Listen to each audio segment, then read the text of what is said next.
An ABPI is an ankle brachial pressure indices, which is essentially a blood pressure in the lower limb.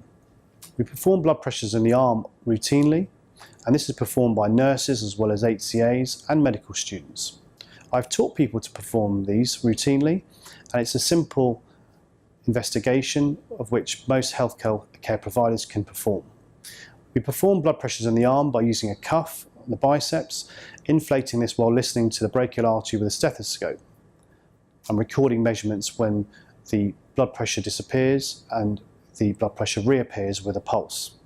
In the lower limb, a cuff is placed around the calf, and the dorsalis pedis in the first web space and the posterior tibial medial malleolus are auscultated with a handheld Doppler.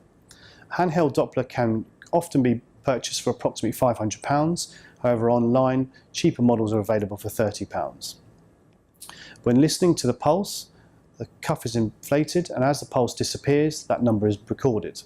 The cuff is then deflated, and on deflation, when the pulse reappears with a handheld Doppler, that number is also recorded. The measurements are divided by the blood pressure on the same side in the arm, and a number is generated.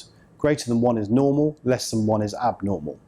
Patients with diabetes can have falsely elevated results because they have calcified arteries that are non-compressible, so you cannot diminish the pulses.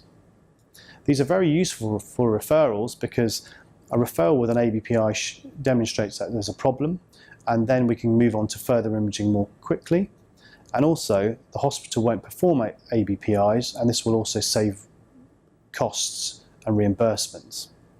They're a simple investigation and can be performed by GPs themselves, but are time consuming, so this can be delegated to a nurse or HCA who's been trained.